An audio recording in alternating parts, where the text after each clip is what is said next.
So before we begin, I would just like to shout out my patrons: Dudley Reiner, Crimson, Consular, Damarcus Whitewood, Nude Banner, Tan, and Jonah Rodriguez. I'm very much grateful for your support, and if any of you want to support me on Patreon, you can always find the link in the description below. Hey guys, I'm Naya, and welcome back to the channel. So for today's video, we're gonna be doing the best decks tier list because Power of the Elements got released, and the last tier list, best decks one, I have on the channel is before Power of the Elements. So we have 85 decks to cover, the usual tiers, and we need to go ahead and get started because I don't want to keep you here for like an hour or longer. So please let me know what you think, what decks are you playing in the current format, and of course if you agree or disagree with the tier list. So the first deck is going to be ABC, and when it comes to a couple of these decks in the Rogue and Tier 2 slot, I still think they should probably stay there. For example, ABC in Tier 2 due to the power, and because some decks have some kind of support when it comes to ABC. For example, it has Tyrians, it has adventure stuff.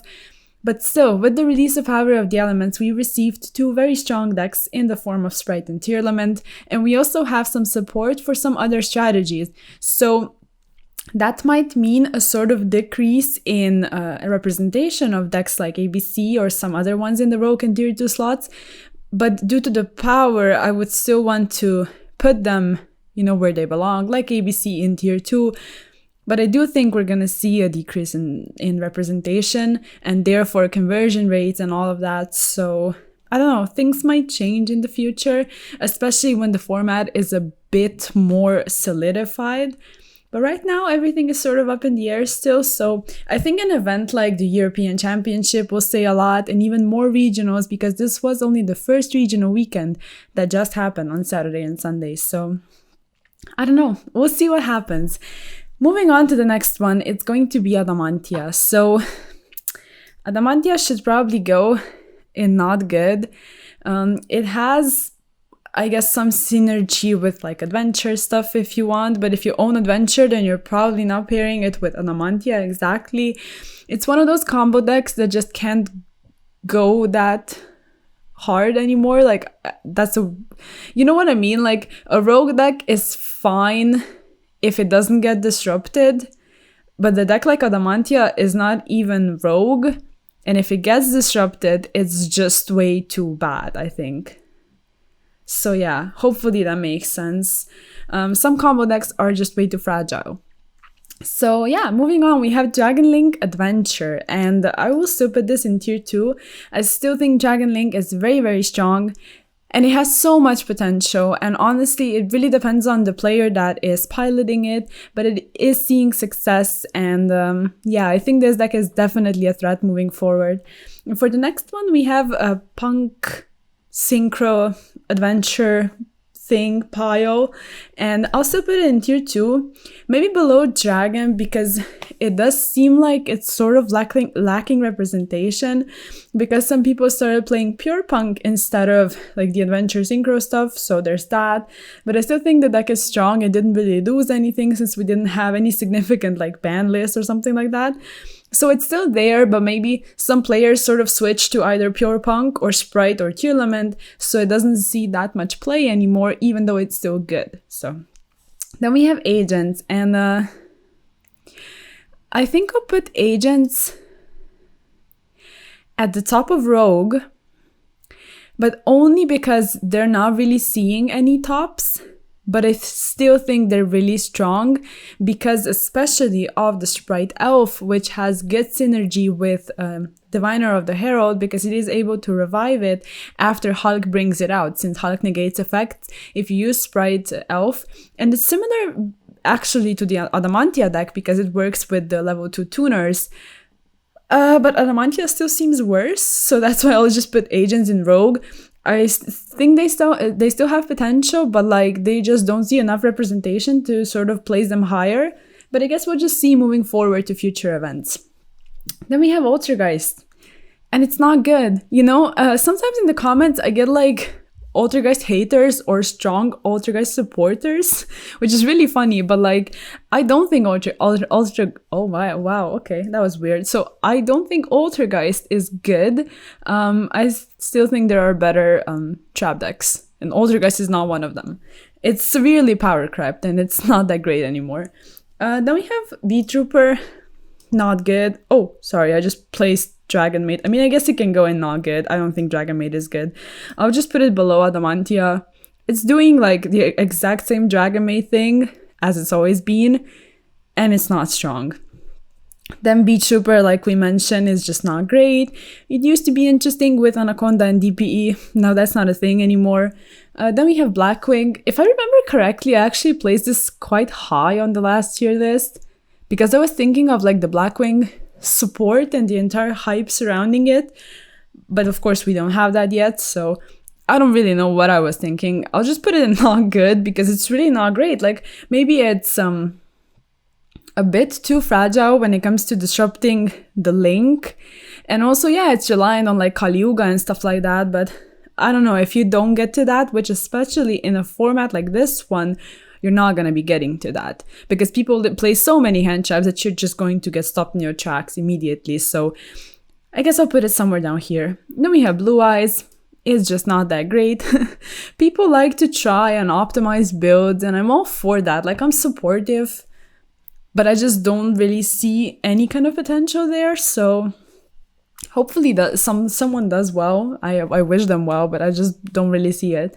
Then we have Tri Brigade. So this one I'm sort of not decided yet. I think I'll put it in tier 2, but maybe I'll stack a couple on top because I will put it somewhere towards the bottom. I think with the Scareclaw Link one, they received some kind of support. Like, Scareclaw is actually like not directly support for Tri Brigade because it is incredible, especially if you get disrupted. And even if you don't only play the Link, if you play like a small Scareclaw package, that also seems interesting, and you have Rescue Cat stuff. So Tri Brigade is still doing something, but I just think that sometimes those end boards are not strong enough. So I don't know, due to some tops, I guess I'll just put it in tier 2, and we'll see what happens moving forward. And then we have BA. It's just really not strong. Like, I don't know, I think I'll put it somewhere over here, like probably at the top of not good, because like inherently, if you, I don't know, just chill on Dante and Beatrice and have a couple like trap cards, you should be able to survive, and maybe you even steal a match or two, but it's probably not that consistent, you know, the win rates, that it should be placed any higher. And then we have like any kind of like Cyburst stuff. I'm always a bit unsure when it comes to that. I think I'll put it in Rogue, but when you look at Cyburst strategies overall, like you have Salamangreat, you have Marincess, you have Methmec, and all of these seem a bit better than just straight up Cyburst. But Cyburst also seems interesting because it's able to OTK easily with access code, and more than likely they will live to see that turn 3 because like going first boards aren't that bad. So I guess if you don't really get disrupted a lot, because it is able to play through some stuff due to the link, like disciples and devotees and all of that being like costs, and you know, you just get the tokens and stuff like that. Like, you're able to extend, but yeah, I think it's just Rogue because there are better like Cyber strategies. Then we have Crusadia. So I don't know, I think I'll still put Crusadia in not good. I actually had a comment on the last video about how Crusadia is actually able to do some things going first, which seems really interesting. But even if, I still think a couple of these decks are way too fragile to be like worth putting higher. So somewhere down here is probably fine. Like maybe, yeah, next to Blackwing I think is okay. And then we have Cyber Dragon. Like, I think I'll place it in Rogue. And like I mentioned in the previous video, you know, you have the theory and support, so naturally that's really nice. And Cyber Dragon is able to OTK like it's always been able, and Cyber Dragon Infinity is not even bad, like if you're forced to go first or something, and you can play like Floodgates if you want. But then when it comes to like the thing I wanted to touch upon, Cyber Dragon together with Mega Fleet is also very, very nice in breaking boards. So yeah, I think that's something to keep in mind, especially if you like need to play stuff in the extra monster zone because of your combo. At least you can get rid of like Splight Elf with Cyber Dragon, like with Mega Fleet. So yeah, I think that's really interesting, and I think that sort of warrants you know, Cyber Dragon being in Rogue.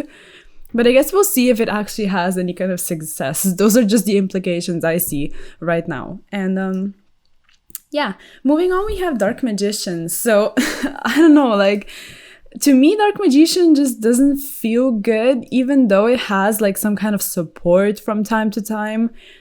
But like, are you really picking up Dark Magician right now? I guess from like a nostalgia standpoint, but I just don't really see it. I don't see any kind of power in it, not even potential. Like, it just seems kind of bad. Like, I don't know, maybe I'm just way too biased, but I don't think it's good. And then we have DDD. I will move it to Rogue. I used to have it like higher in like tier 2, I think. Yeah, tier 2. But DDD is not seeing any kind of representation. That's like the main issue. I think the deck is strong, it has potential. If piloted properly, can achieve good results. It's able to play through stuff. And, overall the M boards, like, they aren't bad. You actually need to struggle a bit, I think, to play against DDD. But I still think it's only Rogue because decks just got a bit better with the new ones and with the support and all of that. And like I said, it's not seeing any kind of representation, so that's something to keep in mind as well. Then we have Despia. So let me just breathe a little bit since I try to one-take these things and think about Despia. It's really interesting, actually. I think I'll put it in tier... I don't know if I want to put it in tier 2 or tier 1. I think I'll put it in tier 1. Let's do tier 1, but somewhere towards the bottom. So the thing with Despia is, because it's not able to play that many tech cards, I have a sense it might struggle moving forward, but it's still really strong if you only look at the engine. And like, a deck that's very similar to this is Sorso, but Sorso is actually able to play tech cards. So sometimes I just think Sorso might be a bit better, but both of these decks feel sort of power crept because of the new ones. So I will still put it in tier 1, but maybe not that high. And then we have Dinos. I don't know, Dinos are just Rogue, I guess. Like, they don't really do that much without Miscellaneous at 3. And please, never put Miscellaneous at 3 because it's really scary and I just wanted a 1. But yeah, like, I guess even with like the rising popularity of DD Crow, like, if you just get rid of Miscellaneousaurus, you think you're fine. So like, I mean, I know you're fine. So yeah, Dinos don't really do that much, I think.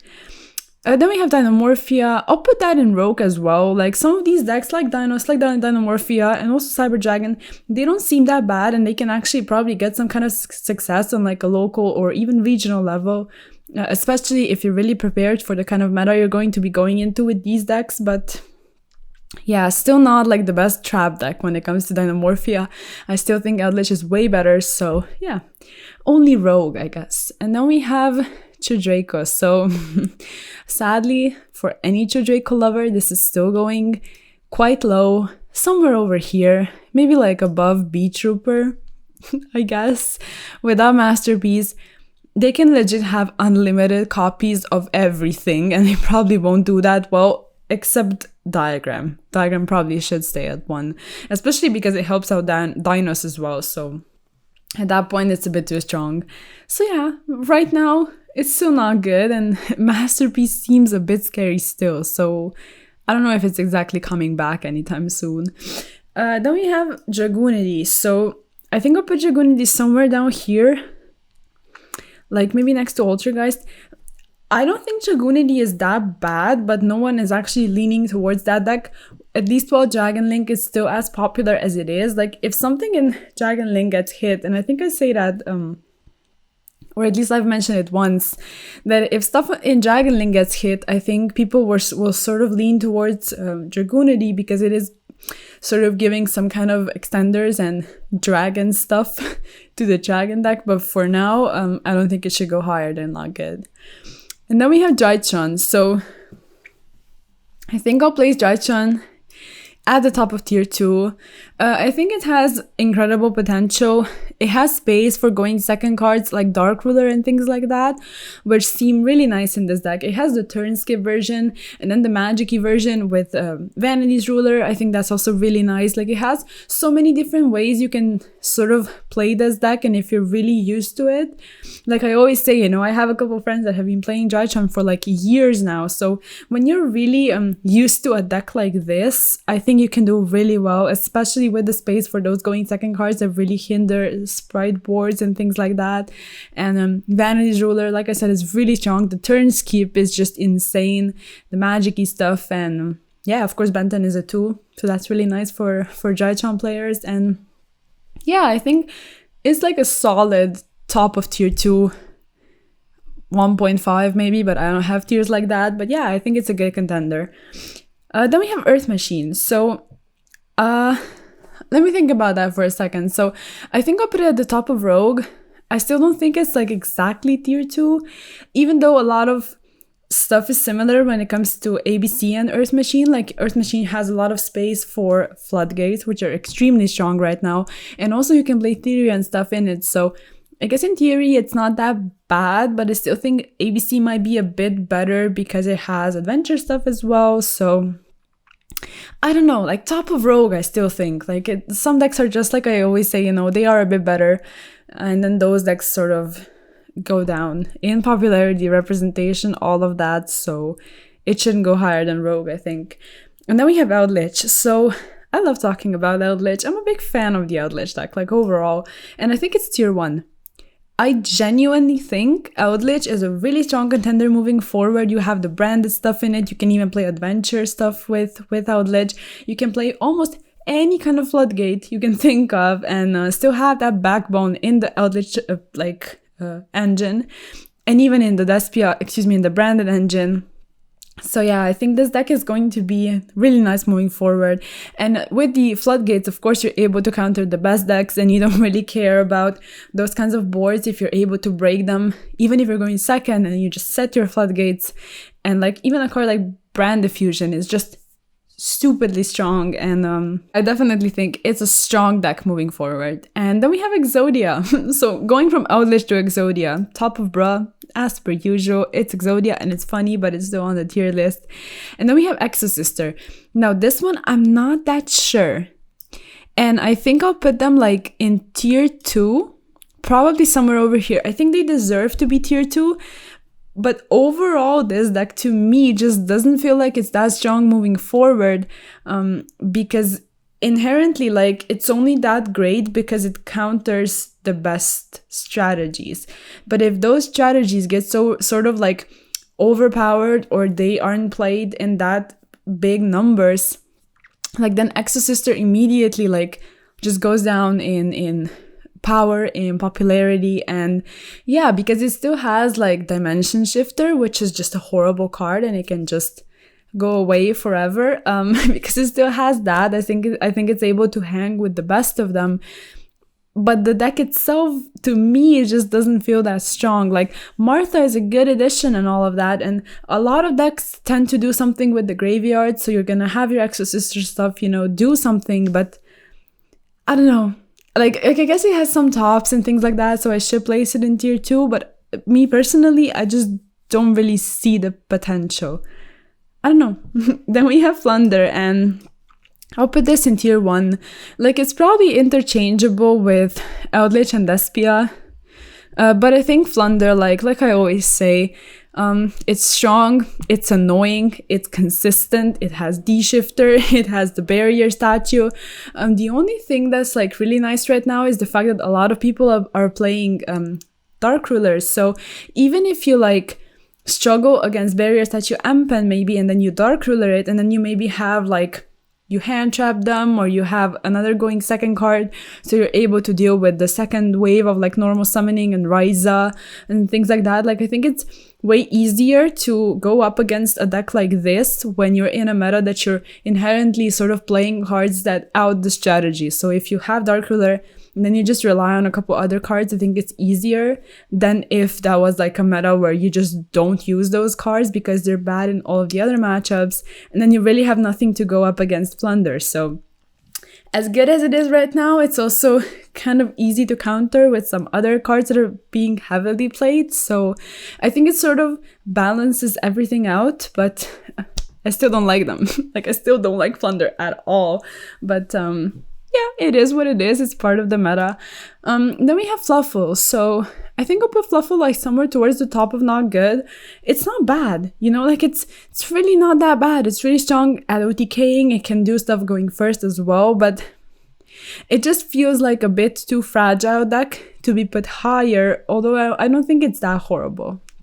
Like similar to Adamantia and Dragon Mates, I think. So that's why it's sort of at the top.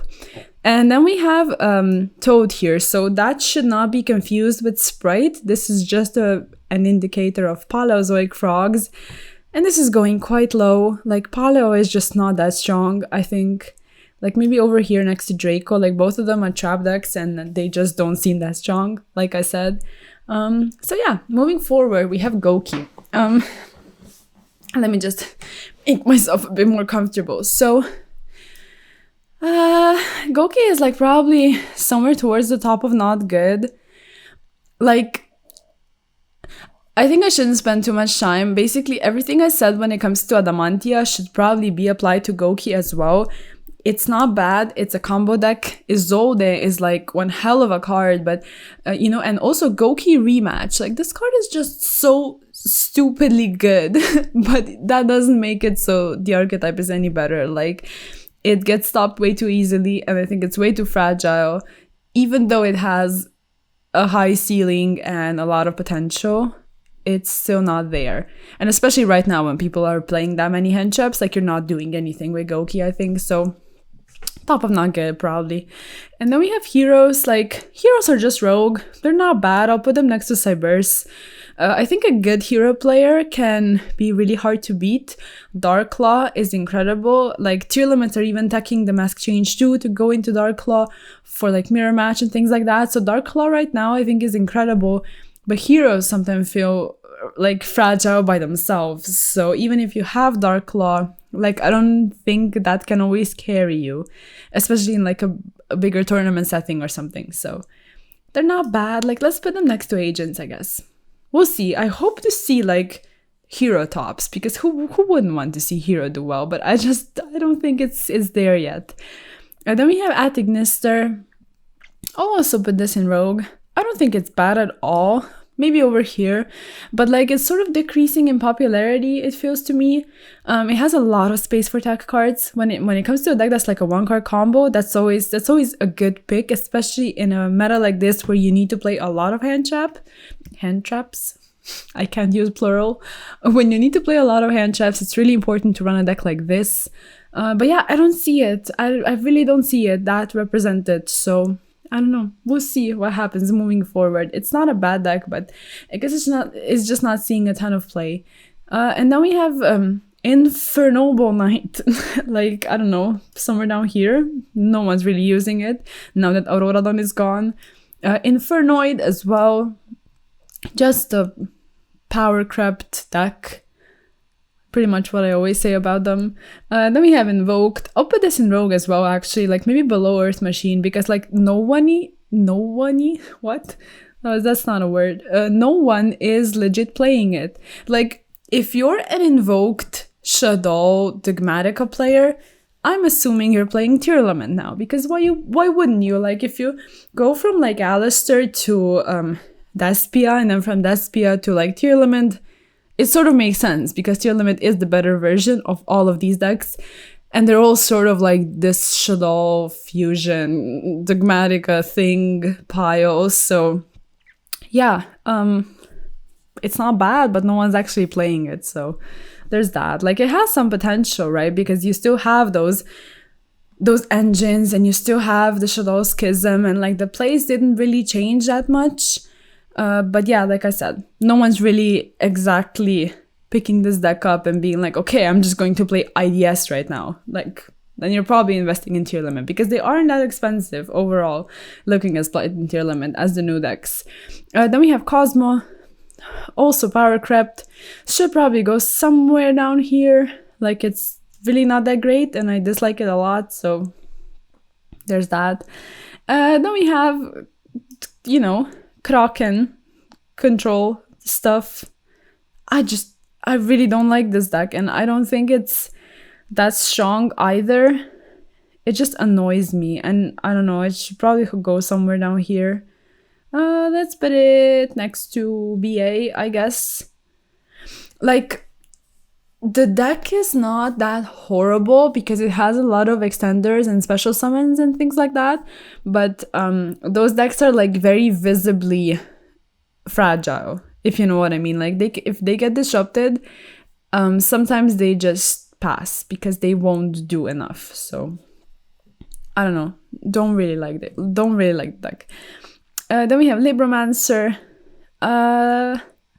Libromancer is interesting because, like, it saw some play and then everybody just suddenly dropped it. Like, I'll put it somewhere in Rogue, like maybe next to Dino, because I don't think the deck is bad, but it doesn't have any kind of representation to actually speak for it, if you know what I mean. So I guess people moved from Libromancer to like maybe Drytron, which is like a better version of a Ritual deck. So I guess that could be said. I don't know. Then we have Evo Twin. I think I put this in Rogue as well. Not that high though. I think somewhere down here should probably be fine. And I'll put Dynamorphia a bit higher actually. Let's do it like that. Yeah. So Evo Twin, like by themselves, I don't think the deck is that strong. Even though it has 1-card combos and space for tech cards, I still think it's a bit worse than Atignister when it comes to like 1-card combos. But as for the actual Evo Twin deck, I also think that if you're playing it, you're probably playing the Sprite Frog Evo Twin version, which should be classified under the Sprite deck. So Evo Twin by itself should probably be placed like somewhere over here. Then we have Lunalight. And Lunalight is really not that strong right now. Even though a lot of players would like to see it do well, 1 Tiger is not enough, even if Tenki is a more than 1. So that's pretty much everything that needs to be said about it. It's not bad, and sometimes like rank 4 XYZ monsters are really strong in the like correct meta when it comes to Dweller, when it comes to Baguska, things like that. But like, it's not enough, and paired up together with Tri-Brigade, it's also kind of awkward at times, so yeah, somewhere down here, I guess. Probably next to, like, Blackwing and Crusadia. Then we have Madolche. Let me think. I think I'll put it at the top of not good. Now, when it comes to Madolche, I must admit I'm hardcore biased because I genuinely dislike the deck. But if we take all of that away, and if I really try to be as unbiased as possible, I still don't think Madolche is that strong. Like, I just think that sometimes it draws well and it's able to like do well, but other than that, I don't really see it. Like, maybe bottom of Rogue, top of not good. Yeah, I think that's fine. Then we have Magical Musket, also somewhere down here. Like, it's not bad. Together with these, like, 6 decks here at the top, they're sort of on the same power level.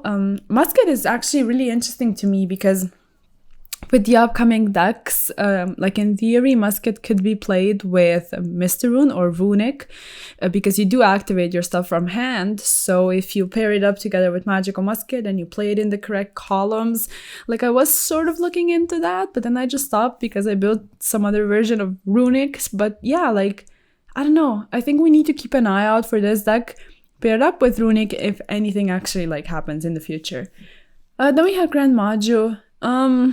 I don't know, like, should it go in Rogue? Probably should, right? I think I'll put it somewhere over here.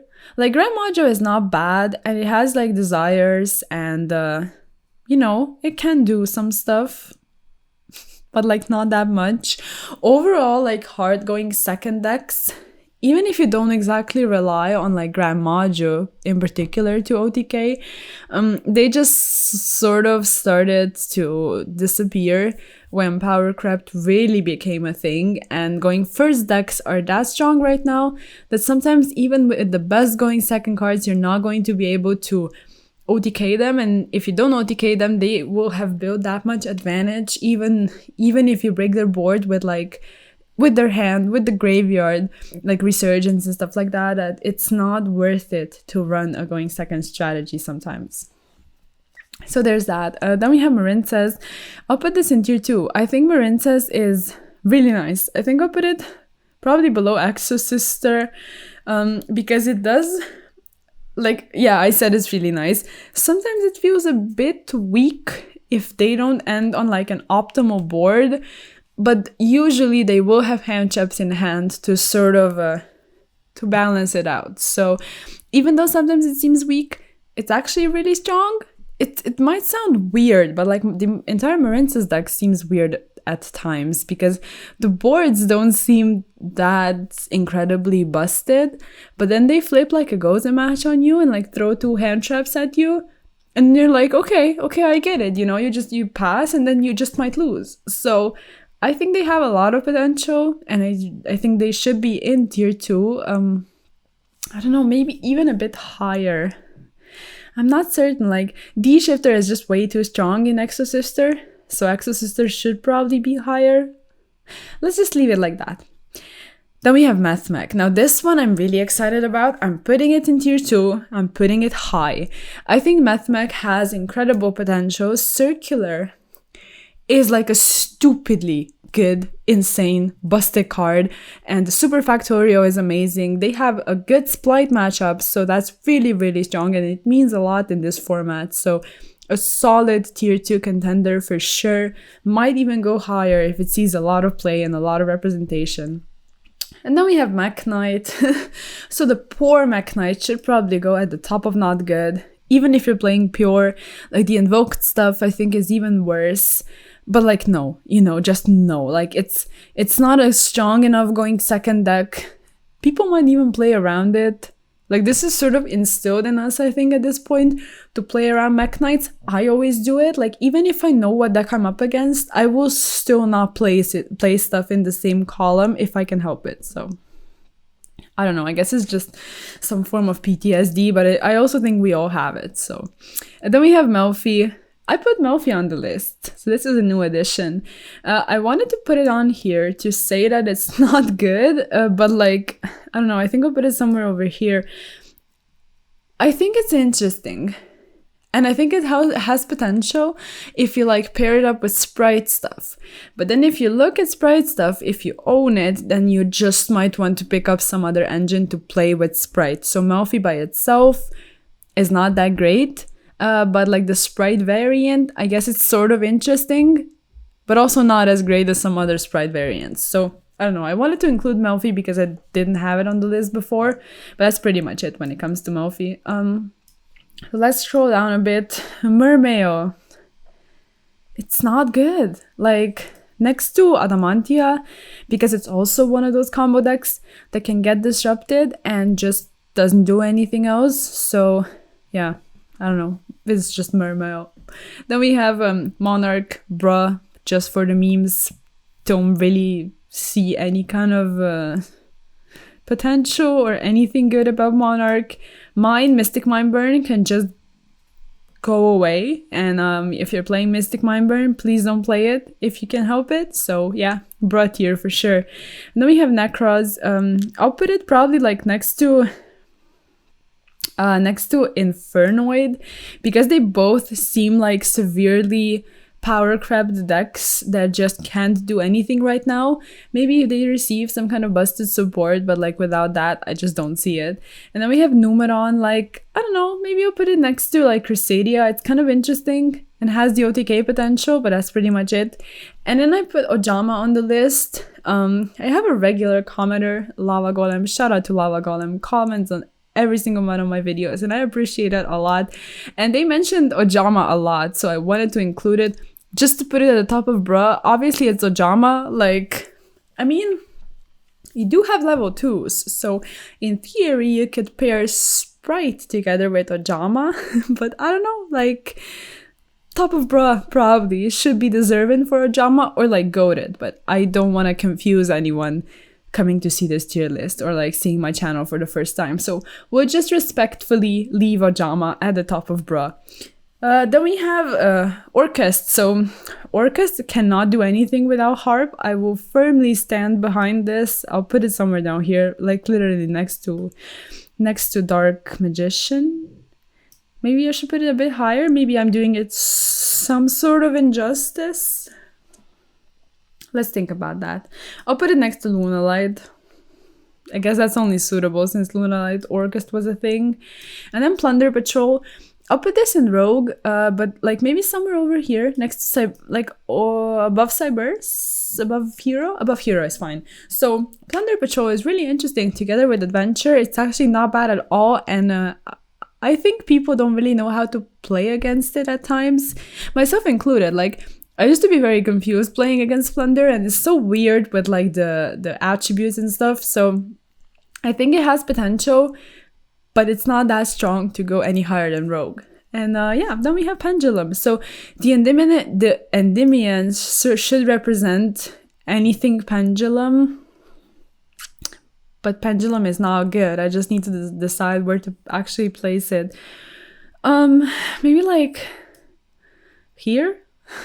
I think I placed it higher on the last tier list if I can remember, but to be very brief, anything Pendulum cannot do anything, I think, without Electromite. You have adventure stuff and you have Baron, so you always have some kind of pseudo indirect support for Pendulum. But if it's not Electromite and if it's not a lot of things unlimited, I don't think any kind of support is going to do anything for Pendulum. So you have Valiants in Tactical Masters, but even Valiants don't seem that great, and I just don't think it's the time for Pendulum. I think Konami can be very careful when it comes to an entire mechanic that used to be as dominant as Pendulum was, and that dangerous and that powerful, and yeah, dominant is like probably the best word to describe it. So it shouldn't go higher because it's just not strong right now, because they make sure it's not strong. So yeah, Phantom Knights. Now this one is like, it's literally hilarious to me. You don't see any kind of Phantom Knight representation anywhere. Like I will legit put it under Plunder Patrol and Agnister, because it's like seeing the same amount of play almost, and it's just so weird and inconsistent at times. You know what I think is like the biggest Phantom Knight issue? Is the fact that without Anaconda, they don't have any kind of end board to go for. So you have this huge pile of like bodies and extenders and stuff, but you can't do anything with them, because it's like, what are you ending on? Like a Rusty, a set trap card, like what's it called? Why did I blank out on the name of the trap card? That's cringe. I'll remember it. So Fogblade. So you set a Fogblade. You set another one because you searched it with boots. You have a Rusty, and then you can like make a Raider's Knight, or you make an Evil Swarm Nightmare or something, and then you still probably have bodies for some other things. It's just not enough. And with Adventure, it's even weirder because it gets brickier. Even if you can send like with Cherubini, I don't know. It's just, I think it's way too inconsistent, and without any kind of strong M boards to actually play Phantom Knights. So yeah, then we have Prankits, my beloved Prankits, which I will stuff somewhere down here in not good. Like they are literally not doing anything. It's so weird to see them that low, but I guess at this point we should get used to it. Next to Dark Magician, I guess maybe in theory, if you like play polymerization and stuff, you're able to do something. Without Meow Meow, it's not able to do anything. So yeah, then we have Psyframe. Like I will put Psyframe in bruh, and no one can stop me. It's just so annoying and so weird, and I just genuinely don't like this deck. So I don't know if that accounts for anything, but it should go in bruh. Then we have Puncterian. So Puncterian should probably go like at the top of Rogue. Maybe even higher. Yeah. Let's put it higher, but like, I don't know. It's not seeing a lot of play, even though it seems interesting. And the Therian cards seem quite strong, but you don't really see them. Like looking at the Sun Avalon deck, for example, which we're going to cover as well. Like some players are even dropping the Therian stuff for the Rika cards. So yeah, like it has some kind of power when it comes to like the King Calamity thing. But like without that, I just don't think it has any kind of like backbone to fall back onto. It's really weird. Like it's not that bad, but doesn't really see any kind of play. Like comparing it to the Pure Punk that's next on the list, which I will place in tier 1 actually. Will I? Let me think about that for a second. No, I'll place it in tier 2 actually. I'll place it over here next to Mathmech. What I think is the thing when it comes to Pure Punk, obviously, is the support. Like the field spell is really, really nice. But what I think it is the fact that people weren't really prepared for it. So it's still not exactly tier 1. I might be wrong. Like it might just go on to do incredibly well and just have a top after top after top. But I think the thing was that people were sort of unprepared. And if you're a really good player when it comes to a combo deck, a synchro deck especially, like I think you're able to just outmaneuver your opponent on every single, like in every single second. You're probably able to do something to like confuse them, to play around their cards. And that's what I think was like the potential behind Pure Punk. And right now, I don't know, probably tier 2. So yeah. Then we have Black Eyes, Red Eyes Black Dragon. So Red Eyes, it's just bruh. Like I still put it on here out of respect for like Red Eyes and Joey, I guess, but it's just really bad. Then we have Salamangreat. So I think I'll still play Salamangreat in Rogue, but like, I don't know, maybe only like next to Phantom Knight and Plunder, because those decks are seeing some kind of play. And Salamangreat is seeing a couple tops here and there, but it's like it's an extremely explored deck. So you can either play just basic Salamangreat, you go for Heat Soul, you can go for Axis Code, you can go for Baguska, and you can go for like the adventure version, which is quite interesting. So yeah, I think it's like not as strong as some other Cyberse decks at this point. So yeah, only Rogue. Then we have Scareclaw. So this is also a new addition. I don't know, like, to be perfectly honest, Scareclaw just doesn't seem that strong. I will place it at the top of not good, simply because I want to see what it actually does moving forward.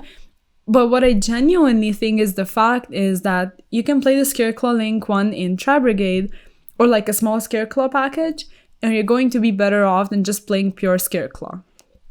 So yeah, then we have Shadow, just basic Shadow. That's like, it's really, really bad.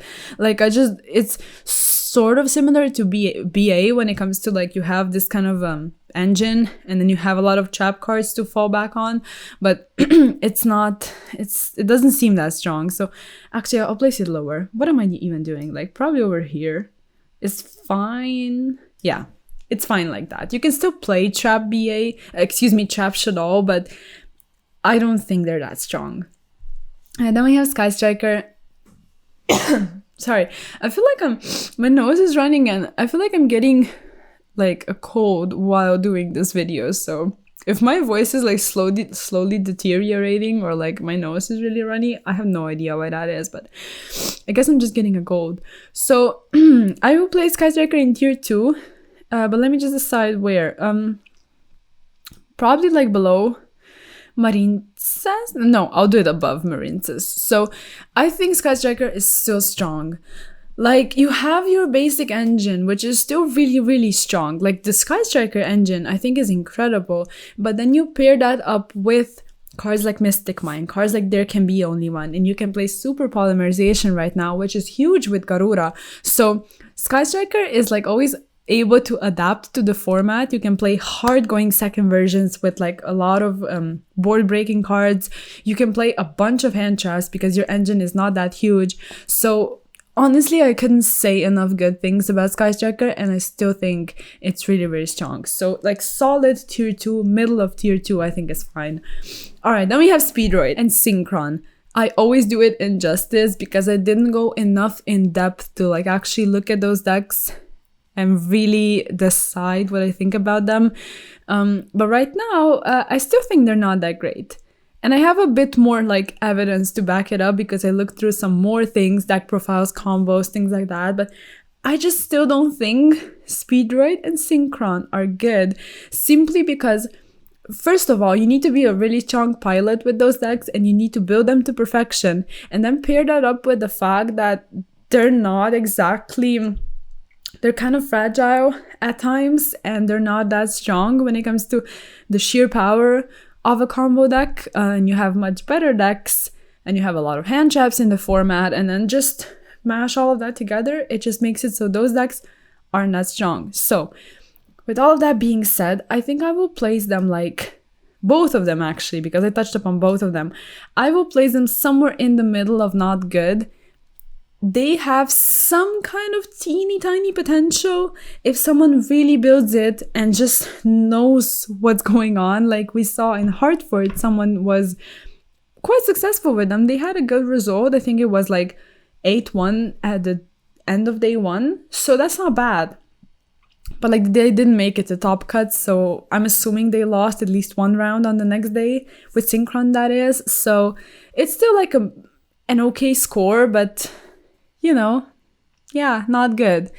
And I have some more stuff to cover that, not cover, to back that up right now. So I'm like excited to see it do well. Not saying anything, but I don't know. Hopefully it happens. And then we have Sprite, definitely tier 1 right now.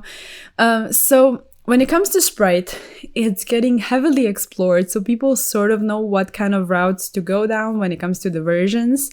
And I just think the fact that you can spam that many bodies and actually still play around cards like Nibiru or even Impermanence while spamming out bodies, like if your opponent is not exactly drawing into hand traps that also remove your bodies like Ogre, like Gamma, then even if they draw something like a DD Crow for your voting totem, they're not preventing the board, they're just preventing one disruption. And if you're the Sprite player and you already put up something like a Sprite Red, then you just negate the DD Crow and your opponent just hand loop themselves. So I think Sprite is a threat moving forward. It's heavily represented. It's seeing a lot of success in top cuts.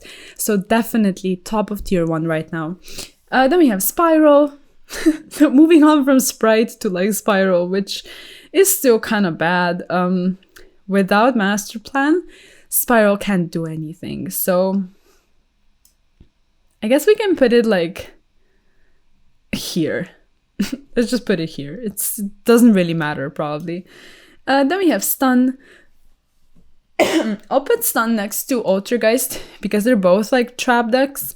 But I just think trap decks are, if you think about the amount of back row removal we have right now, if you think about the sort of fast pace that the decks have, something like a slow stun deck will not be able to hang. Even if they win like one game in a match, you will still win.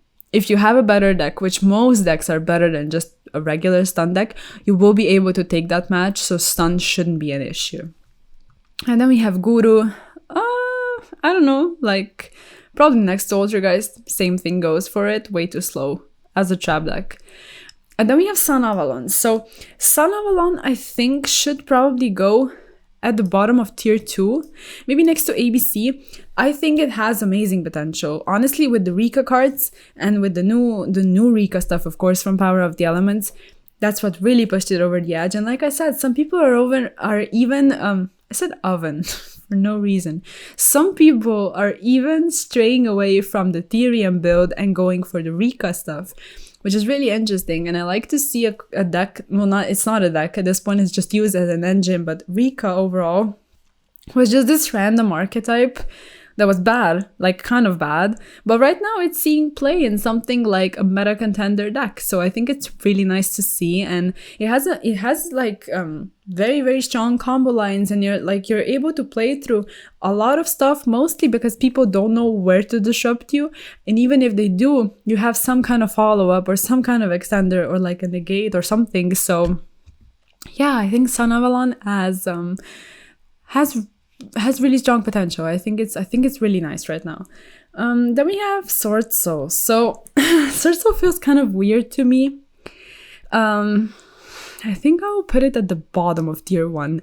Like, I genuinely don't want to move it lower because I think it has quite a strong sprite matchup if you're able to like pair up your Blackout with maybe a Baron negate, because if you pop 2 of their things, like the only issue with Blackout is the fact that you need to pop 2, and I think it's weird saying that the issue is that you pop 2, but when it comes to Sprite, if you were able to pop only 1, I think that would be a bit better, because if their second summon is something like a Jet, which will be able to search starter, then you need to have Ashe or Baron to negate the starter. So even if you use Blackout, then I guess you would have to go okay, so Chi Shao negate the search and then pop with Blackout, then you're risking them having an extender. So it's really weird. It's not a bad matchup, but it's kind of awkward at times. And overall, like, Sword Soul is just sort of, it feels a bit power crept, even if it didn't really lose anything by itself.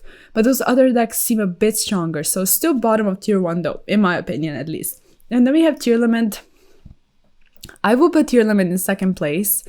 I think it's strong, but it's not explored enough. So to not spend too much time, I will be really brief. When it comes to Tear Lament and when it comes to Sprite, I think right now it makes sense that Sprite is really like over when it comes to like Sprite and Tear Lament, just because it was, like I said, heavily explored, and the lines are a bit easier because Tear Lament is that heavily reliant on RNG. So it immediately makes it a tiny bit worse, but then you need to have that perfect build and you need to be really trained with Tear Lament. So I think as the days go by and as the weeks goes by, like it's going to be reversed in like a week or two, because Tear Lament players are going to get even better, and still we have some top deck profiles like trickling in.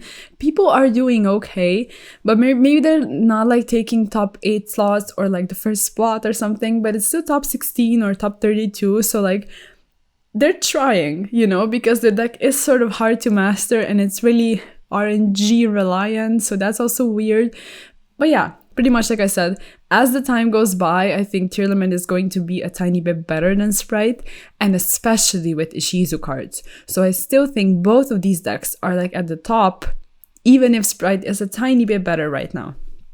And then we have Thunder Dragon next to Orcust. I'll just put it next to Orcust, like, you know what I mean, like Orcust, Lunalight, Thunder Dragon. It's an old format with those 3 decks, and they're not good right now. So yeah, Chaptrix. Next to the trap decks, pretty much everything I said about the trap decks can be said about Chaptrix as well. Trickstar, also not strong at all. Like, I've seen some people try some things out with Trickstar, but that never really like came to fruition to see any kind of tops. So I don't know, somewhere down here, like kind of low. Unchained also, like, Unchained is not bad, but it's how to explain this? Like, Unchained is kind of annoying if you don't know what it does and you like keep destroying their things. But if you get rid of their cards in any other way than just plain destruction, I think you should be fine. Like, it's not strong enough to actually be able to do anything, I think. So maybe over here, because it's not like the worst of these decks, but still not strong. Utopia is kind of weird. I don't know why I still have it on the list. Like, it's literally not doing anything down here. I guess I don't really care where to place those decks right now. Yeah, here is fine. And also Thunder Dragon, yeah, it's fine. I won't mess with it anymore. And then we have Virtual World. Virtual World is rogue in my opinion. Like, honestly, it should go kind of low. down here, oh my god, it's so low. That's really weird. And actually, I'll put Salamangreat above Phantom Knight. I don't know why I put it that low. Here, here, here is fine. No, actually, a tiny bit higher. I genuinely don't know why I put it that low. So yeah, Virtual World, maybe like next to Phantom Knight, like that. Okay, I'll stop messing with it now. So Virtual World is not strong because it's not consistent. That's pretty much what it is. Some people like to say, yeah, it's okay with Adventure. It's really not. It's even more inconsistent and weirder and just sadly, no. Like, sadly, not enough consistency and doesn't see any kind of play. So that's also something to think about. World Chalice, as per usual, going in the bra because I like World Chalice. Very biased. Probably wouldn't need to have it on this list, but I don't want to remove it. Zombie. So Zombie is really interesting. I would put it in Rogue, like for sure. Together with Punk, it's looking, like I said, really, really interesting. So hopefully it has even more tops and representation because I really like to see like a random mashup like Zombie Punk is. And then Zodiac to round this list off. I usually throw it just somewhere down here. I guess I'll put it here, like next to Unchained. Zeus is still an amazing card, but without Trident, Zodiac is not able to do anything, I think. So, hopefully, this was interesting. Hopefully, it was an entertaining video to watch. Yeah, let me know what you think. I won't keep you any longer. Let me know if you agree, disagree, and I think I'm satisfied. But you let me know what you think. So, if you like the video, like it, sub to the channel, check out all the social media, and I'll see you in the next one. Peace!